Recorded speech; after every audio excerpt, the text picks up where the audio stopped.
Assalamualaikum warahmatullahi wabarakatuh. Apa kabar poros dulurku semuanya? Dimanapun kalian berada, semoga selalu dalam keadaan yang sehat walafiat. Ada punya sakit, semoga segera diberikan kesembuhan oleh Allah Subhanahu wa Ta'ala. Oke, kita salam unity dulu nih. Nah, jadi di video kali ini saya pengen bercerita sekitar 30-an menit lah, nggak 1 jam lagi, nggak kayak di video yang atas ini. Jadi kita akan bercerita sekitar 30 menit untuk menceritakan apa saja sih suka duka selama menjalani pendidikan di program studi teknik industri di semester 3 dan 4 di tahun 2020 dan 2021 ini. Nah, jadi selama video ini berlangsung, semoga bisa menginspirasi ataupun menginformasi untuk poros sedulurku semuanya yang saat ini mungkin sedang mencari prodi untuk masuk ke universitas seperti itu, untuk menunjang pekerjaannya, ataupun untuk adik-adikku semua yang baru lulus dari SMK atau SMA yang pengen masuk ke sebuah perusahaan nantinya dan pengen mencari prodi yang tepat, mungkin teknik industri menjadi jawabannya. Oke, jadi kita akan membagi menjadi 3 bahasan untuk video 30 menit membahas teknik industri ini. Jadi yang pertama kita akan membahas terkait suasana perkuliahannya di semester 3 dan 4 di tahun 2020 dan 2021. Nah, selanjutnya adalah kita akan membahas mata kuliah apa saja yang ada di semester 3 dan semester 4. Nah, selanjutnya yang ketiga itu adalah suka duka dari semester 3 itu seperti apa dan semester 4 itu seperti apa. Baik, poros sedulurku semuanya, jadi kita di pembahasan yang pertama ini adalah suasana perkuliahannya. Nah, di semester 3 dan 4 perkuliahan di tahun 2020-2021 di universitas saya semuanya full online gitu. Jadi dari bulan September 2020 sampai bulan kemarin tuh bulan apa ya? Juni. Bulan Juni 2021 itu full online semua. Nah, jadi suasananya ya suasana di rumah masing-masing gitu. Jadi dari pertemuan 1 sampai pertemuan ke 16 atau UAS itu semuanya full online. Semester 3 dan 4-nya sama aja. Jadi ya kita kuliahnya online di Zoom meeting ataupun di Google Meet. Nah, itu tergantung dari dosennya. Waktu itu pengennya secara tatap muka online-nya itu pakai aplikasi apa, seperti itu. Kalau menurut saya suasananya ya enjoy aja gitu. Cuma memang bagi mereka mahasiswa baru yang mungkin umurnya memang waktunya menjadi mahasiswa gitu. Jadi habis lulus SMA, habis itu langsung ke perkuliahan, mungkin nuansa daring itu kurang greget gitu. Karena memang ya saya rasakan juga gitu. Di semester 1 itu saya masih mengalami full sampai UAS itu adalah offline gitu. Jadi kita datang ke kampus. Itu nuansanya itu benar-benar perjuangan kita dari tempat kerja untuk nyampe kampus tepat waktu, habis itu pulang jam 10 malam, itu tuh berasa banget. Nah, kalau di semester 3 ini jadi ya ada plus minusnya gitu. Jadi ibaratnya saya nyampe dari tempat kerja nyampe ke rumah itu masih ada waktu untuk ya minum teh ataupun apa, sehingga lebih lebih santai lah seperti itu. Cuma memang ibaratnya yang pasti kuota cepat habis gitu. Jadi membutuhkan banyak kuota di sistem daring ini. Walaupun kita sebagai mahasiswa itu mendapatkan subsidi kuota juga dari pemerintah. Nih matur suwun banget nih Pak Menteri nih, Mas Menteri, matur suwun banget. Jadi kita itu dapat kalau nggak salah waktu itu 50 GB awal 50 GB sampai di beberapa bulan gitu. Cuma di bulan ini saya sudah nggak dapat gitu ini, ataukah mungkin sudah selesai atau gimana. Pokoknya di awal-awal COVID itu tuh kita ada subsidi kuota internet dari pemerintah. Matur suwun banget. Nah, jadi suasana perkuliahannya seperti itu. Jadi full online, kita pakai Zoom.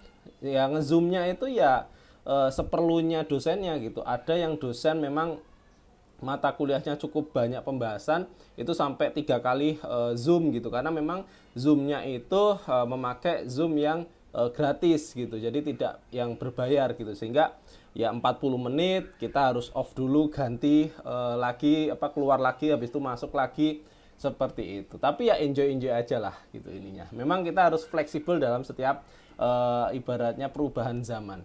Oke, selanjutnya yang kedua, yaitu mata kuliah yang dipelajari. Nah, jadi di universitas saya, di Prodi Teknik Industri, di tempat saya belajar, untuk semester 3 itu ada 8 mata kuliah. Itu. Jadi ada 8 mata kuliah.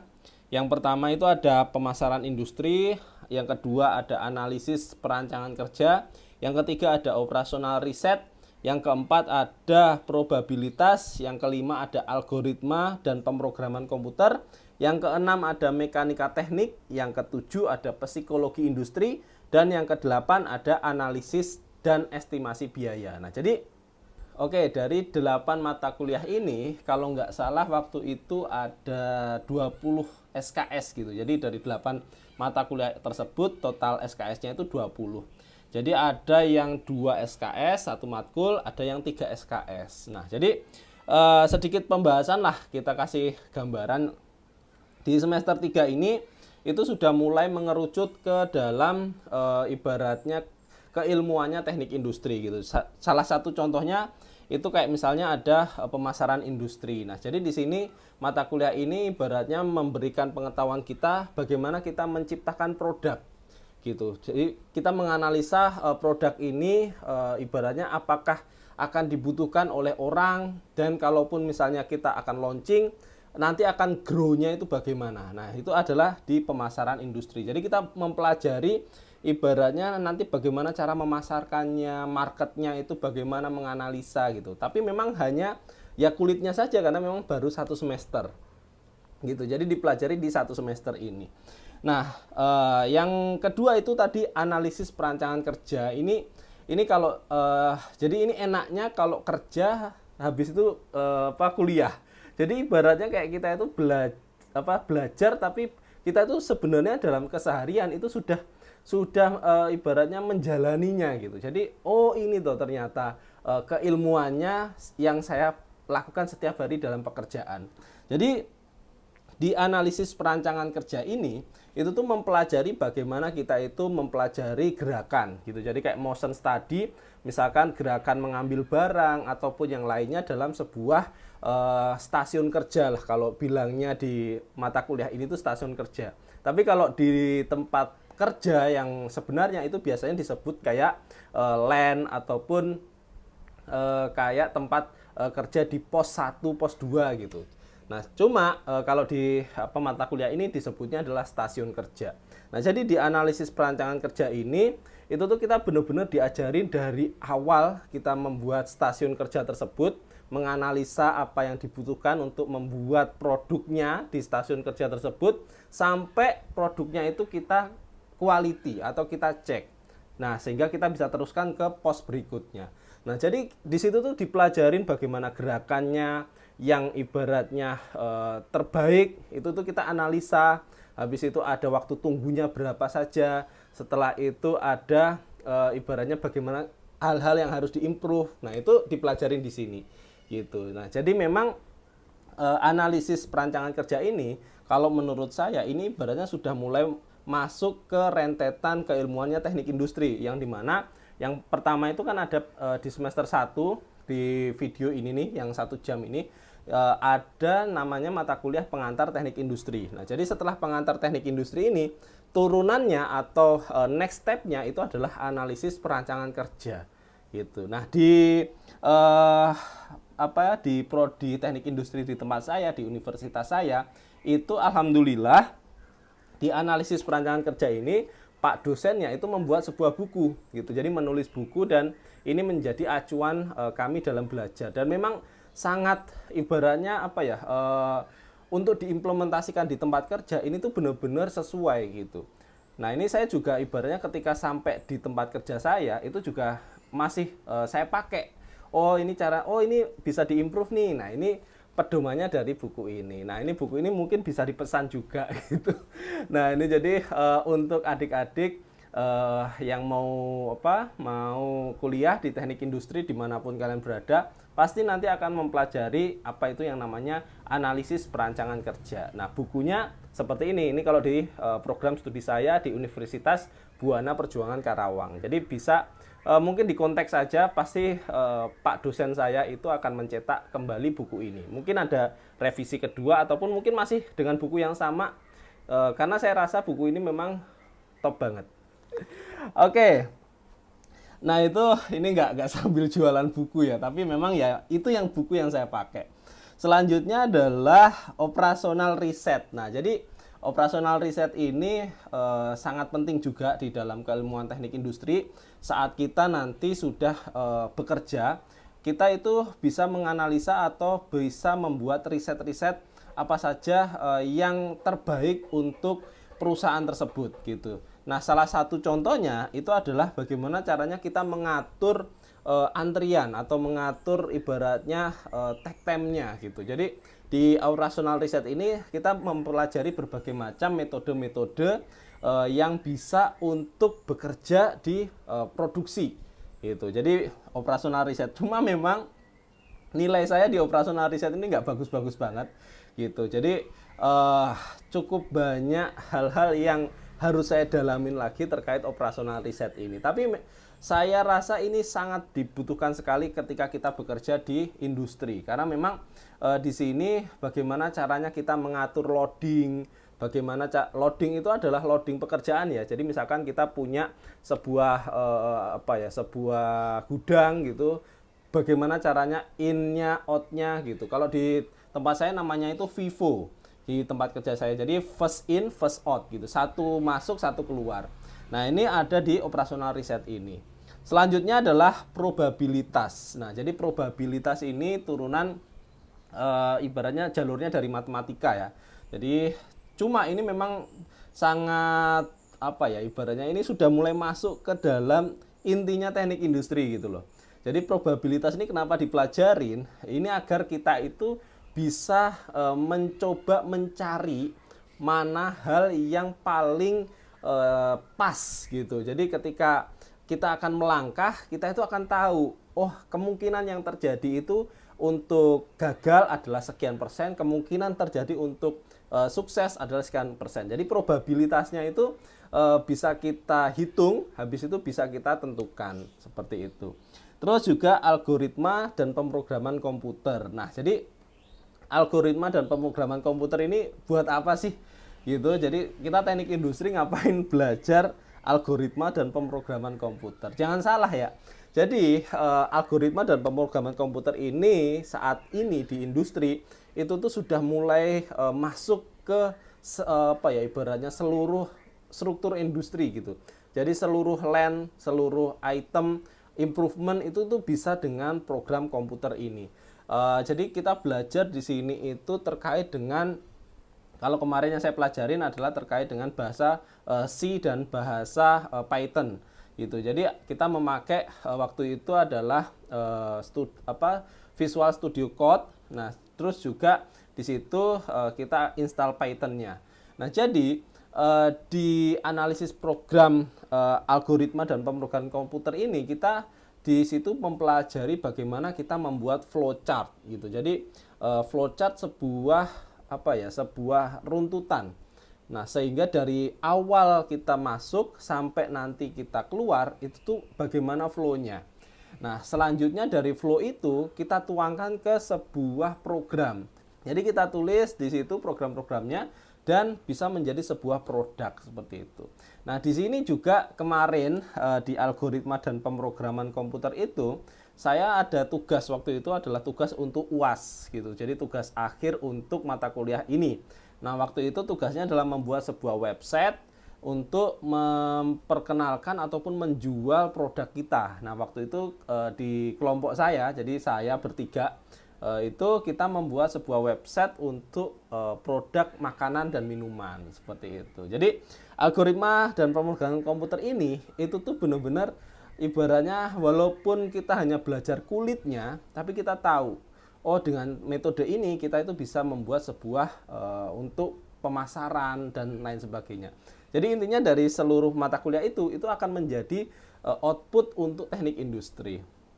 Selanjutnya adalah mekanika teknik. Nah, ini mekanika teknik ini sudah mulai ke rumus-rumus fisika ya. Jadi mekanika teknik itu seperti kita membahas sebuah kayak jembatan gitu. Jadi ada nanti gaya Newtonnya kalau nggak salah ya. Ini saya nggak buka-buka materi lagi nih. Pokoknya di situ di mekanika teknik itu kita mempelajari bagaimana kita membuat sebuah jembatan atau konstruksi atau yang lainnya. Misalkan ada konstruksinya itu harus berapa ibaratnya tulangnya. Nah, itu di situ di mekanika teknik ini. Selanjutnya adalah nah ini yang paling saya sukain ini, psikologi industri gitu. Jadi orang industri kenapa belajar psikologi sih? Nah, ini ibaratnya menjadi mata kuliah favorit saya juga. Jadi di semester 3 itu adalah psikologi industri karena memang di situ kita itu bisa untuk mengetahui gitu. Jadi ibaratnya kita mengetahui bagaimana sih orang itu yang diinginkan ketika komunikasi itu, bagaimana orang ini tipenya seperti apa, dan kita bisa curhat-curhat sama Pak dosennya waktu itu yang memang friendly banget. Nah, jadi kita bisa tahu kenapa atasan kita itu men-challenge kita, buat apa kita di-challenge. Nah, jadi hal-hal yang mungkin kalau pure mahasiswa mungkin masih agak ngambang lah ya. Tapi ketika mahasiswa yang sudah bekerja, itu pasti akan kena banget di mata kuliah ini. Karena ibaratnya, kenapa dia bekerja, misalkan nih, dia di tempat kerja itu bekerja di pressure terus sama atasannya, ketika misalnya dia sudah berbuat quality yang bagus tapi sama atasannya, ayo tingkatin lagi, kamu harus bisa bla bla bla bla. Nah, jadi di sini itu kita bisa curhat tentang masalah tersebut dan mencari solusi yang terbaik untuk kita jalani ke depannya gitu. Jadi psikologi industri ini mantap nih. Selanjutnya adalah analisis dan estimasi biaya. Nah, jadi analisis dan estimasi biaya ini juga dipelajari di semester 3 itu seperti kita itu membuat perencanaan. Nah, jadi kita membuat sebuah perencanaan terkait dengan biaya produksi. Dan nanti apakah perencanaan ini atau proposal untuk sebuah usaha ini itu bisa berjalan atau bisa kita jalankan, kemungkinan untungnya ada atau tidak. Nah, jadi ini dipelajarin di analisis dan estimasi biaya. Ini sangat saya suka juga karena memang saya sering juga di tempat kerja itu harus menghitung proposal dan lain bla bla bla bla. Nah, ini bisa dipakai seperti ini. Jadi kita ada ibaratnya kapan kita misalnya invest sebuah mesin, habis itu kita lakukan perhitungan, setelah itu nanti akan kembali modalnya itu di tahun ini, misalkan 2 tahun atau 3 tahun, seperti itu. Oke, jadi itu adalah mata kuliah, 8 mata kuliah yang dipelajari di semester 3 gitu. Jadi semoga penjelasannya walaupun singkat tapi memberikan gambaran untuk teman-teman semua, adik-adikku ataupun teman sejawat para sedulurku semuanya yang mungkin akan mau belajar ke teknik industri atau lagi di teknik industri semester 1, semester 2 yang akan menuju ke semester 3 gitu. Oke, selanjutnya kita masuk ke semester 4 gitu. Jadi ada mata kuliah apa di semester 4? Nah, di semester 4 ini ada 10 mata kuliah gitu. Jadi ada 8-nya itu teori, yang 2 itu adalah praktek, seperti itu. Nah, jadi 8 mata kuliah itu, yang pertama itu adalah operasional riset 2. Nah, jadi operasional riset yang di semester 1 itu diteruskan lagi di semester 2. Dan ini nggak tanggung-tanggung, dia itu SKS-nya itu 3 gitu. Jadi memang operasional riset ini menjadi ibaratnya mata kuliah inti dari teknik industri gitu. Karena memang di sini kita itu benar-benar mempelajari mana-mana jalur yang akan kita ambil gitu. Jadi benar-benar kita itu dituntut untuk menjadi seorang engineering. Jadi ketika misalnya nih dengan jalur yang pertama ini kita akan dapat sekian, dengan jalur yang kedua ini kita akan dapat sekian, jalur yang ketiga ini kita akan dapat sekian. Nah, dari 3 jalur ini mana yang paling menguntungkan gitu. Jadi lebih dalam lagi daripada operasional riset 1. gitu. Jadi kita benar-benar mempelajari hal-hal yang dalam di analisis ataupun di operasional riset 2 ini. Oke, selanjutnya mata kuliah yang kedua itu adalah mata kuliah statistika industri. Nah, jadi mata kuliah statistika industri ini itu adalah mata kuliah yang berhubungan dengan angka-angka. Itu kan memang statistik gitu kan. Jadi ibaratnya data-data, angka-angka. Nah, jadi di situ kita mempelajari bagaimana kita itu untuk mengambil sebuah keputusan dari data-data yang kita dapatkan, habis itu kita menyimpulkan, setelah itu baru kita akan mengambil langkah yang akan kita ambil. Gitu. Jadi di sini ibaratnya kita itu kalau kalian dari SMA mungkin IPA gitu sudah sangat familiar banget lah dengan namanya statistika gitu. Nah, jadi kita di sini untuk mempelajari bagaimana cara mencari nilai tengah. Habis itu apakah H0 ini diterima atau H1 yang diterima gitu. Jadi macam-macamnya seperti itu. Nah, jadi statistika ini kalau di industri, di tempat kerja gitu tuh memang datanya itu nggak bisa langsung satu hari keluar gitu, enggak. Tapi misalkan kita ibaratnya dalam 1 bulan, habis itu kita ambil seluruh data tersebut, habis itu kita ibaratnya ada apa ya item, habis itu ada item, ada angkanya, setelah itu kita bandingkan semuanya, kita cari nilai tengahnya ataupun kita cari item yang memang kita mau ambil, habis itu kita masukkan ke sebuah aplikasi, nah barulah keluar tuh apakah ini HO-nya diterima atau H1-nya yang diterima. Nah, seperti itulah gambaran terkait statistika.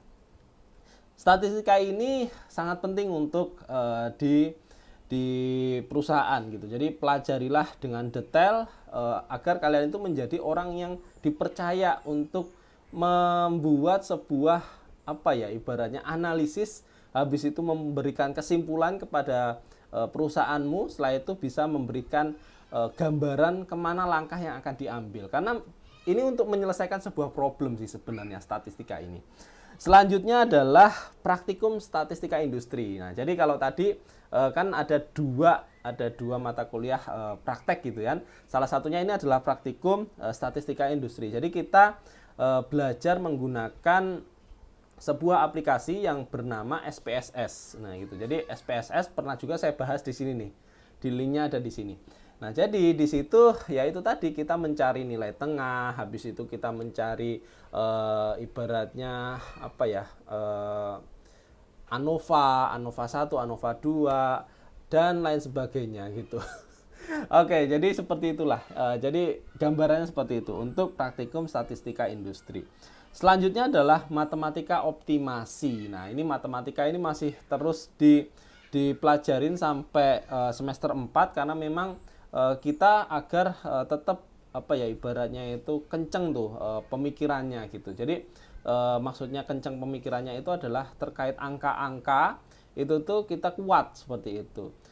Oke, jadi seperti itulah gambaran terkait matematika optimasi gitu. Jadi sampai semester 4 matematika itu masih kita pelajarin.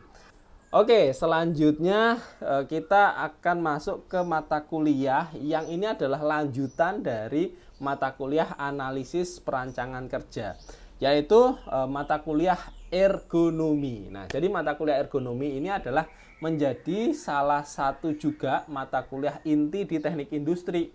Karena memang ergonomi ini atau mata kuliah ergonomi ini adalah mata kuliah yang mempelajari bagaimana caranya kita mengeset tempat kerja itu yang nyaman, aman, safety untuk seseorang bekerja di tempat tersebut gitu. Jadi ibarat kata itu adalah untuk memanusiakan manusia lah dalam tempat kerjanya. Nah, di sini kita itu mempelajari banyak hal terkait dengan apa ya ibaratnya perhitungan terkait dengan ilmu-ilmu bagaimana caranya kita membuat sebuah tempat kerja itu yang ergonomi. Dimaksud ergonomi itu adalah tempat kerja tersebut itu nyaman ditempati untuk bekerja oleh pekerjanya. Seperti itu. Jadi kita itu menghitung seperti body apa ibaratnya body kita, habis itu kita menghitung jarak dari tempat kerja, dari barang ke home position kita, apakah ada membungkuk dengan berulang kali. Pokoknya macam-macam lah. Jadi kita itu benar-benar di mata kuliah ergonomi ini intinya adalah kita itu sebagai engineering nantinya di tempat kerja itu akan menghitung segala item sehingga memastikan orang atau pekerja yang akan bekerja di tempat tersebut itu akan sehat seperti itu. Jadi dia tidak akan merasa kecapean dalam waktu yang sangat cepat dalam bekerja, ataupun dia tidak akan merasa ibaratnya cedera saat nanti pulang ke rumah gitu. Nah, jadi di sini kita benar-benar menghitung segalanya. Yang paling penting itu adalah struktur tulang dari seluruh pekerja saat dia bekerja itu sesuai seperti itu. Jadi agar tidak terjadi yang namanya itu misalnya cedera tulang, atau yang bahasa kerennya itu MSDS, ataupun ibaratnya kalau bahasa awamnya itu ya kayak kejetit lah gitu, jadi kayak ibaratnya tulangnya itu sakit dan lain sebagainya. Nah, jadi di mata kuliah ergonomi itu kita benar-benar mempelajari berbagai perhitungan agar orang itu bekerja dengan nyaman, aman, sehat di tempat kerjanya. Seperti itu. Oke, selanjutnya adalah praktikum ergonomi. Nah, jadi mata kuliah kedua untuk praktikum itu adalah praktikum ergonomi. Jadi kalau ergonomi itu kita membahas teorinya, setelah itu nanti kita bahas juga perhitungan praktikumnya itu di praktikum ergonomi ini. Gitu. Jadi bagaimana kita itu menganalisa sebuah tempat kerja, habis itu kita keluarkan datanya, apakah itu pakai Nordic ataukah itu pakai Rula, pakai Reba. Nah, di dalam ergonomi ini saya juga punya dua buku pegangan ini. Ini yang pertama ini adalah pengantar ergonomi, yang keduanya ini adalah ergonomi industri. Nah, jadi di mata kuliah ergonomi ini memang kita nggak bisa asal-asalan saja, kita nggak bisa sembarangan gitu, karena memang ada acuan-acuan yang sudah pakem. Nah, salah satunya di sini ini adalah sebuah buku karya dari Insinyur Hardianto dan juga Prof. Yaserli gitu. Jadi ini ada dua buku ini. Nah, jadi ini buku ini apakah harus dibeli?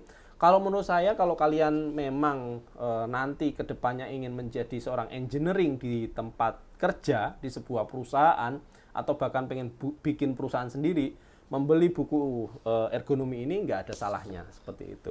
Jadi untuk buku yang pertama ini adalah analisis perancangan kerja. Ini akan bisa untuk rujukan menuju ke dua buku ini gitu. Jadi seperti inilah contoh rujukannya.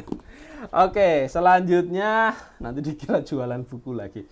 Oke, selanjutnya adalah proses manufaktur. Nah, jadi mata kuliah proses manufaktur ini adalah menjadi mata kuliah ibaratnya kedua saya yang paling saya sukai gitu di semester 4, karena memang di sini di proses manufaktur ini ibaratnya ya saya tinggal kayak bercerita saja dengan keadaan di tempat kerja saya, karena memang ya sama seperti itu yang diajarkan dengan yang saya jalani di tempat kerja itu matching banget gitu. Jadi kayak contohnya misalnya nih di proses manufaktur itu kita ambil salah satu contoh adalah kita membuat sebuah mobil gitu. Jadi di proses manufaktur ini kita cerita dari awal material sheet atau ibaratnya lembaran material sampai menjadi mobil itu bagaimana ceritanya. Jadi misalkan ini dari material sheet, habis itu masuk ke proses stamping, dari proses stamping atau press ini masuk lagi ke proses welding, dari proses welding habis itu masuk ke proses painting, dari painting masuk ke proses assembling, ketemu dengan engine-nya di sana. Setelah itu baru keluar masuk ke proses quality, dicek segala item-item yang ada di mobil, habis itu menjadi produk mobilnya. Nah, jadi seperti itulah yang kita pelajarin dari proses manufaktur ini. Jadi di situ kita pelajarin bagaimana ada casting, ada welding, habis itu ada assembling, quality dan lain sebagainya. Nah, ini di proses manufaktur ini saya suka banget lah, itu sama Pak dosennya juga mantep banget penjelasannya, dan juga ibaratnya cara penyampaiannya juga bagus.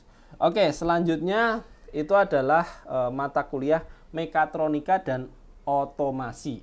Nah, jadi mekatronika dan otomasi ini adalah mata kuliah yang kita sudah mulai masuk ke item 4.0 lah gitu, karena kita mempelajari apa sih itu PLC gitu. Jadi dari PLC itu habis itu kita misalkan kita pakai Arduino, dan di terakhir di project mata kuliah ini itu kita membuat sebuah robot gitu. Jadi ada project yang harus dibuat, dan waktu itu kita membuat sebuah robot.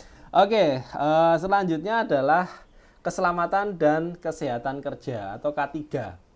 Nah, ini sudah mulai diajarkan di semester 4 karena memang pelajarannya itu sudah mulai mengerucut ke intinya dari teknik industri. Nah, jadi dari K3 ini ya kita belajar apa itu AMDAL, habis itu undang-undang terkait dengan K3 di tempat kerja, yang boleh dan yang tidak, itu kita pelajarin semuanya. Nah, jadi kalau misalnya seorang teknik industri, seorang lulusan teknik industri, itu tuh kalau ibaratnya melamar kerja, itu pasti ya udah dia ibaratnya memang sudah dibekali dengan dari A sampai Z terkait dengan sebuah proses industri tersebut gitu.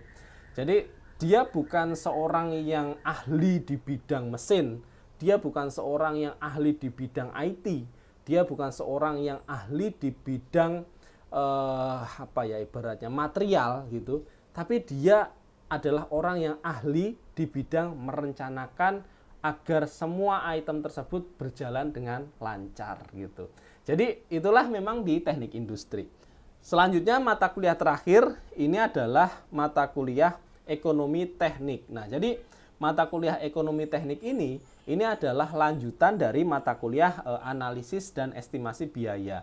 Nah, jadi di mata kuliah ekonomi teknik ini itu kita belajar bagaimana caranya kita itu menghitung perencanaan lebih detail lagi, dan juga ibaratnya apakah ada keuntungan dari perencanaan kita tersebut gitu, dengan memasukkan suku-suku bunga yang mungkin akan ada di dalam kita pemodalannya ataupun yang lain sebagainya. Nah, jadi itulah tadi ke-10 mata kuliah yang dipelajarin di semester 4 gitu. Semoga ibaratnya gambarannya dapat lah ya terkait mata kuliah di semester 4 tersebut. Nah, jadi seperti itulah mata kuliah di semester 3 dan semester 4-nya.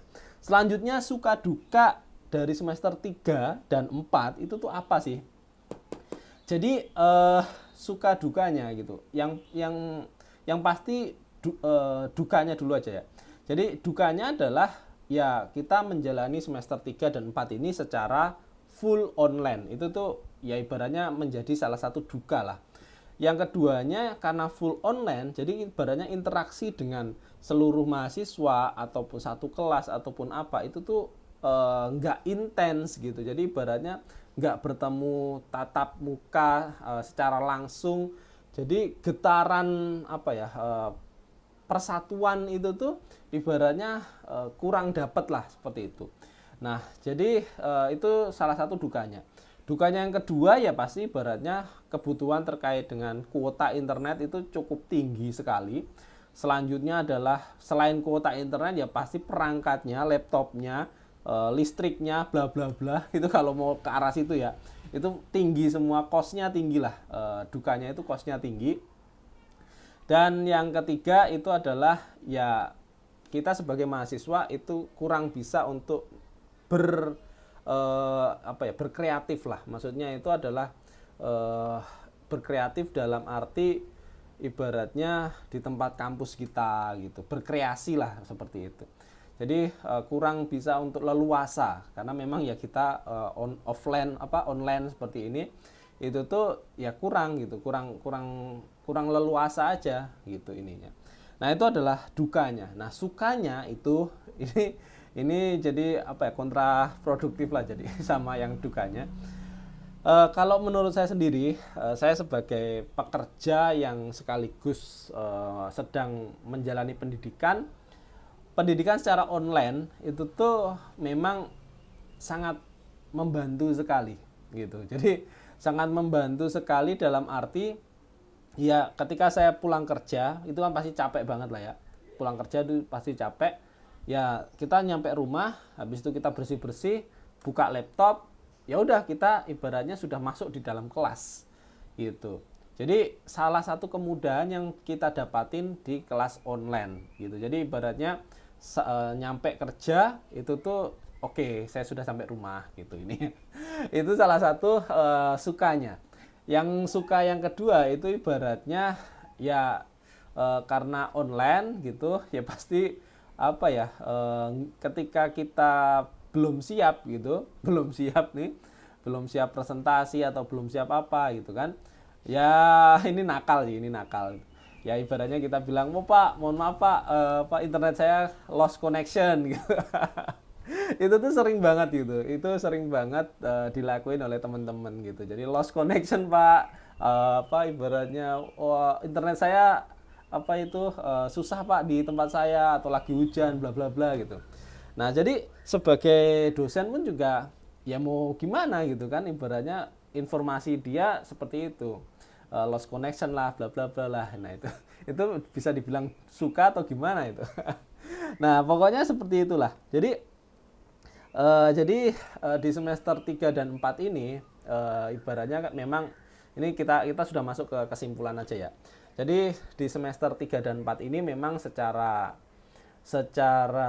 gairah dalam berkuliah itu tuh ya kurang seperti itu. Jadi karena memang kita nggak bisa ke kampus yang dimana itu adalah menjadi kayak rumah kedua kita, tempat kita berkreasi, itu tuh kita nggak bisa ke sana.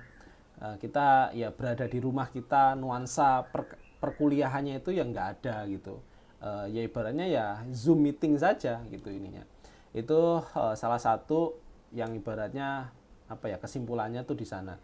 Tapi ya memang kita nggak bisa apa-apa dengan kondisi seperti ini. Jadi ya kita harus fleksibel juga. Nah, jadi intinya adalah di sini di semester 3 dan 4 ini kita jalanin secara online. Kita cari titik di mana masih bisa mendapatkan hal-hal positif yang bisa kita ambil dari setiap keadaan ini. Salah satu yang positif itu adalah kita menjadi melek dalam teknologi. Salah satu yang positif adalah kita menjadi efisien dalam waktu. Kita nggak bermacet-macetan untuk mencapai ke kampus ataupun bagaimana. Kita bisa akses mendapatkan ilmu dari tempat manapun. Bahkan ada yang pulang kampung ke Sumatera, ke Jawa Timur, ke Jawa Tengah, itu bisa mengakses, bisa tetap belajar. Itu tuh salah satu yang hal positif yang bisa kita ambil dari sebuah keadaan yang berbeda ini gitu. Jadi memang keadaan ini berbeda, keadaan semester 3, semester 4 itu berbeda, yang memang harus kita sikapin dengan jiwa fleksibel, karena memang teknik industri itu adalah bagaimana caranya kita membuat sebuah keadaan sesuai yang terbaik untuk keadaan tersebut gitu. Jadi memang ya kita dengan keilmuan kita harus bisa untuk mewujudkan, menjadikan sebuah keadaan yang berbeda itu menjadi kita mempunyai solusi-solusi untuk menjalaninya dengan optimal seperti itu. Oke, mungkin itu saja obrolan kita. Ini saya nggak tahu nih, ini obrolannya 30 menit atau berapa. Tapi intinya ya kita sudah ngobrol cukup lama terkait dengan teknik industri, terkait dengan suka duka di semester 3 dan 4, terkait dengan mata kuliahnya yang ada di semester 3 dan 4. Semoga memberikan informasi untuk para sedulurku semuanya yang nonton sampai akhir. Terima kasih banyak saya ucapin. Dan juga mohon maaf bila ada tutur kata yang kurang berkenan dari video ini. Dan terakhir, tetap semangat, tetap jaga protokol kesehatan dimanapun kalian berada. Dan salam para pencari modal, salam para pencari ilmu. Wassalamualaikum warahmatullahi wabarakatuh. Kita ketemu di video berikutnya. Dadah, terima kasih.